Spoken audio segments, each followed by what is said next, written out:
I remember growing up going to grade school, kindergarten, first grade. Really fun, wearing uniforms, going to school, just playing like every other normal kid would do. The overall country itself was very limited in terms of what my parents could do with their business. I think somewhat restrictive in school, not that much freedom. My dad was accused of helping the U.S. Army, so they just, for no reason, with nothing to defend himself, was just accused of, and then he was tossed in prison, in jail. I was 9 years old, and my parents informed my older sister and I, all of us, that we were going on a family vacation.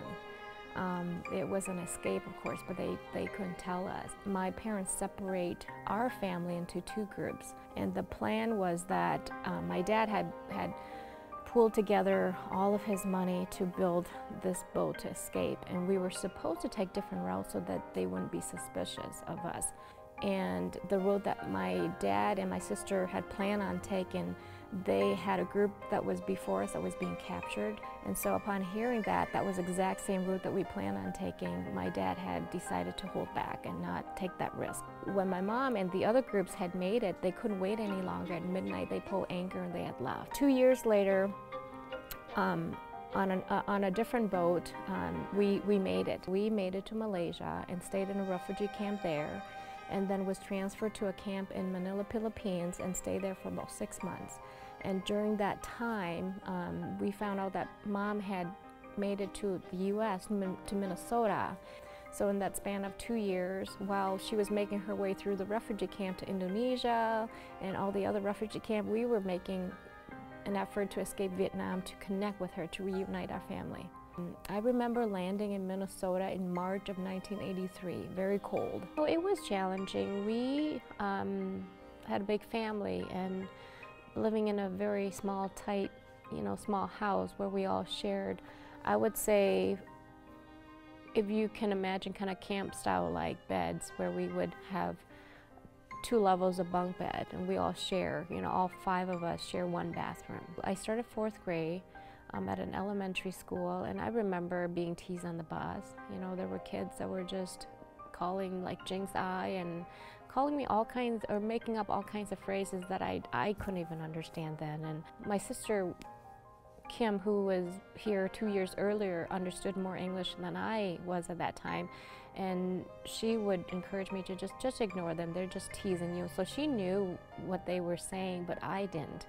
And in a way, back then, it probably made it easier, because then it's easier to ignore if you don't understand anything. We're in Eden Prairie now. It's a very good community and very safe, great school, great public access, and I think we're very fortunate to have all the amenities that we have here, turning on tap water, clean water without even thinking about it.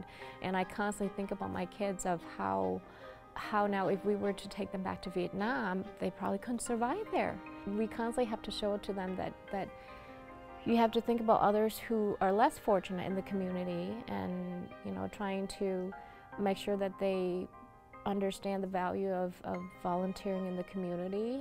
I took a dab at volunteering and trying out for the fire department for the city of Eden Prairie. Made it to the team. I thought that was a big accomplishment, but it turned out to be a lot of commitment. And back then, having a 5-year-old at home, it was a 24-hour pager, and I had to give that up. But again, it was something that I thought, cool. There's no way you can do that in Vietnam, as a woman, to be a firefighter. And here, it's possible. Time is money for a lot of people. You either work for it, or you have the free time and you donate that time or your skills to the organizations that you're close to.